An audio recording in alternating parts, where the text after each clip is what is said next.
I hope this is okay, because if it's not, I'm gonna cry. But that's okay. No, it's not. Hello and welcome back to my channel. Today we're doing another video and I'm going to do my June wrap up.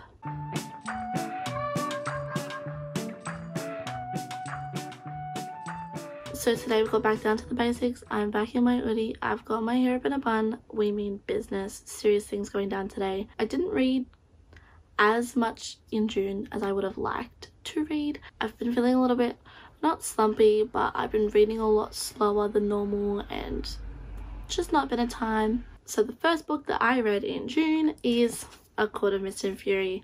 We're also going to ignore the horrible nails. They've been featured in almost all of my videos because I haven't done them again.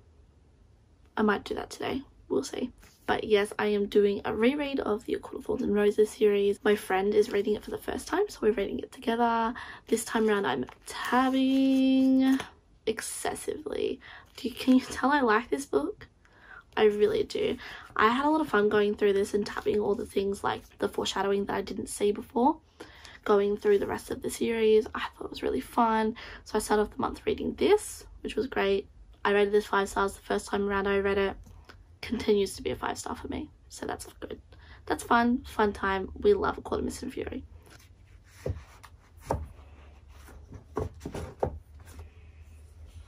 Stupid book, go on your shelf. Oh my god, I have to get up. I'm gonna hate myself for it when I'm editing this. In a different spot and I already apologize. We've had a little bit of a spot change because I've forgotten what I've read this month, so I had to go get my journal. The next book that I read in June was Six of Crows by Leigh Bardugo. Now I've gone through and I've been reading the Grishaverse, started from Shadow and Bone. I liked the Shadow and Bone series. I love the story, I love the characters. Same with Six of Crows. I absolutely love the story. I absolutely love the characters. I love everything about it, except I think I've come to terms with the fact that I'm just not a big fan of Leigh Bardugo's writing style. I really enjoyed my time reading this. It did take me a bit longer to read it than normal. I think because I was enjoying it and I just didn't want to overanalyze and overthink it by reading it really quick and worrying about the writing too much. So I just took my time with it. I ended up rating this a 5-star still, but if I was thinking about the writing style, I would have rated it lower. I don't know, it's something about Leigh Bardugo's writing that just doesn't resonate with me. The Grishaverse books need no introduction, need no synopsis. There's plenty about it all over BookTube, all over everything. I also don't know how I would give a very accurate synopsis of this book without spoiling the entire thing. So that's great. I'm very excited to read Crooked Kingdom. I don't know when I'm going to read it. I've heard it is a bit hurtful to the heart, that it's going to make me cry. So I'm holding off, but I will read it eventually. It is on my shelf. The next book that I read was Solitaire by Alice Oseman. I know it's no shock to you that I love Alice Oseman. This book was amazing. I absolutely love this book. This follows Tori Spring, and if you're familiar with Heartstopper graphic novels, it's Charlie's sister. I adore this story so much. Just a pre-warning that I didn't have going into this.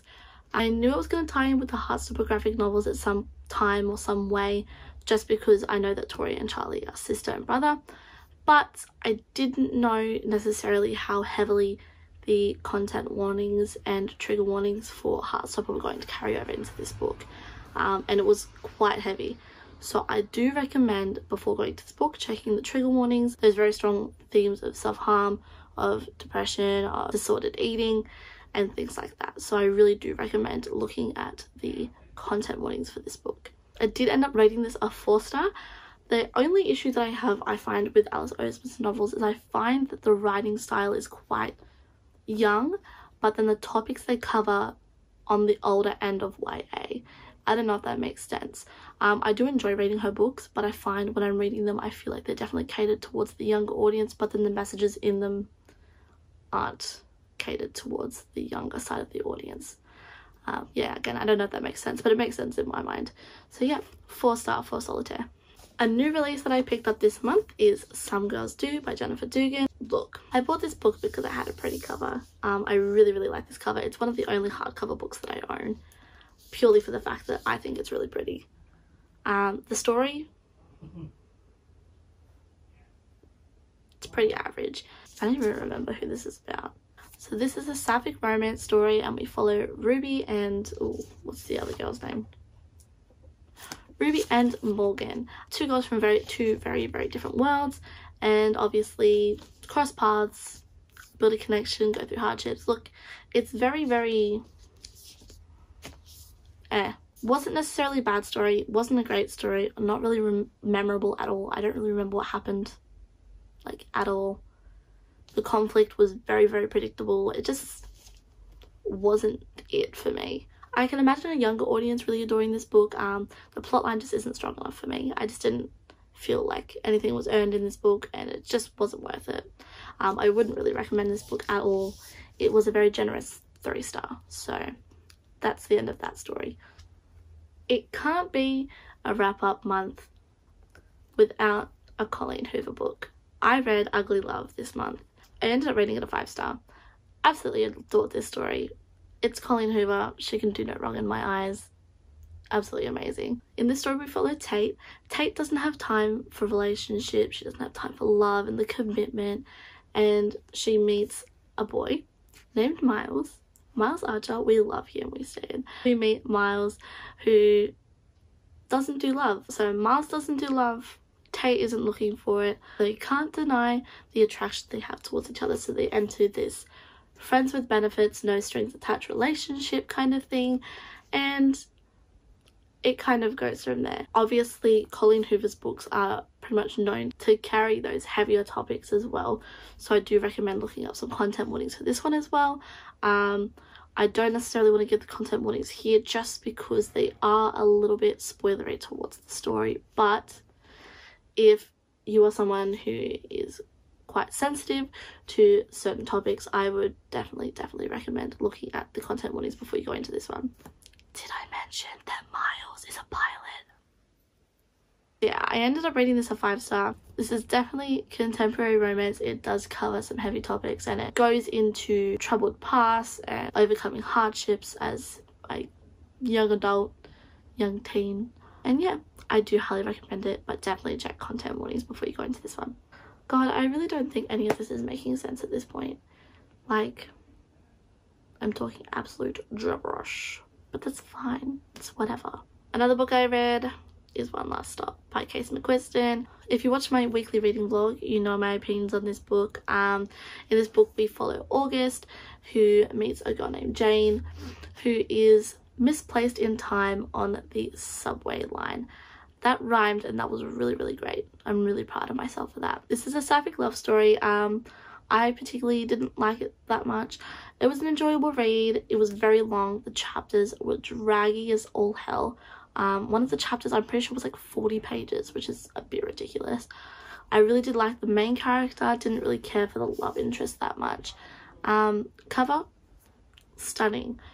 I was definitely expecting a lot more from Casey McQuiston, considering Red, White and Royal Blue, and I think going into the book with those expectations really, you know, put a Debbie Downer on my experience. I just found a lot of the side characters lacked a lot of emotional depth. They were just kind of there for comedic relief, and it was just kind of useless. I don't know. But yeah, I rated it a 3-star, and that's all I have to say about this book. If you want to have a more in-depth review about it, you can check out my weekly reading vlog, because I talked a lot more about it there. And you could tell that was a bit in misery reading that book. It's fine though. The next book I'm going to talk about is Hunting Prince Dracula by Kerry Maniscalco. I read this during the 24-hour readathon that just passed this weekend, and I absolutely love this book. This is the second installment in the Stalking Jack the Ripper series, and yeah, because it's a sequel, I can't really say much about what it's about, but we follow Audrey in a new setting, solving a new set of mysteries and murders, and it's absolutely amazing. I rated this book a 5-star. I've already purchased the 3rd book. I'm very excited about it. And yeah, I did mention this in my 24-hour reading vlog. If you want to go check that out, it has more information on this book, but there are content warnings for this one, including body horror, gore, and you know, things like that. So I do definitely recommend checking those out as well before you go into the books. The next book that I read during the 24-hour readathon the past weekend is Take a Hint, Danny Brown by Talia Hibbert. I rated this a 5-star. Did it deserve a 5-star? No, I'm considering knocking it down to a 4-star, but I really enjoyed this story. So this is the second installment in the Brown Sisters trilogy, where we follow the three Brown sisters, Chloe, Danny and Eve, in their romantic endeavours.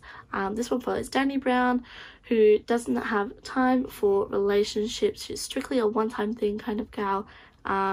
She's very career driven, has her eyes on the prize. And we also follow Zaf, who is a hopeless romantic that is very shut off emotionally, and they end up maybe falling in love. This does have the fake dating trope, which is always amazing. And yeah, super fun time. Really enjoyed this book.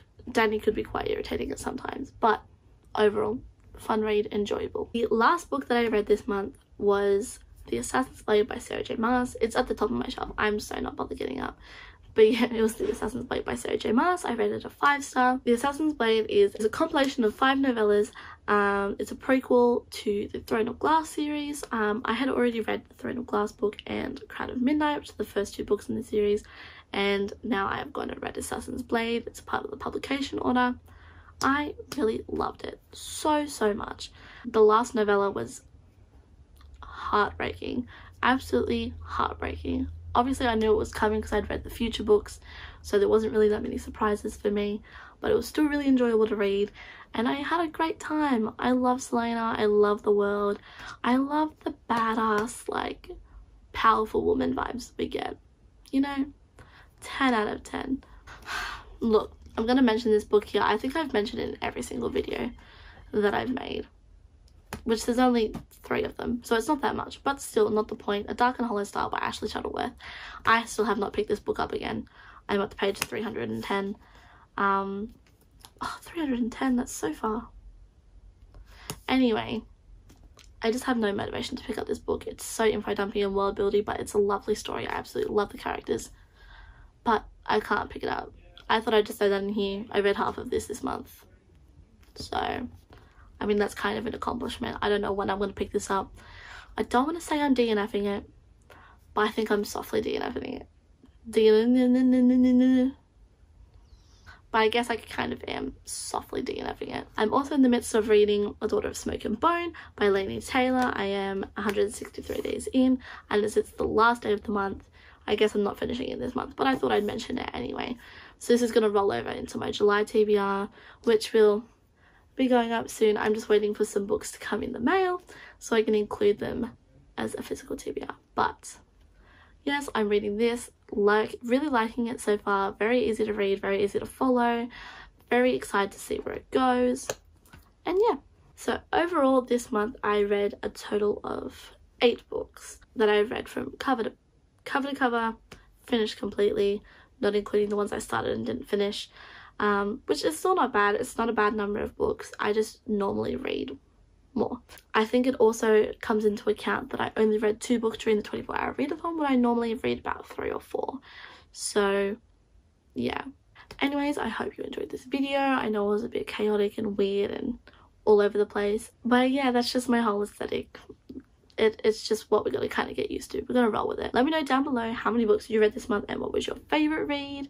I probably have to say my favourite read this month would have had to be Hunting Prince Dracula, or maybe Solitaire, or maybe Ugly Love. I don't know. I'm really indecisive. One of those 3. But yeah. Anyways, I hope you guys enjoyed, and I'll see you guys next time.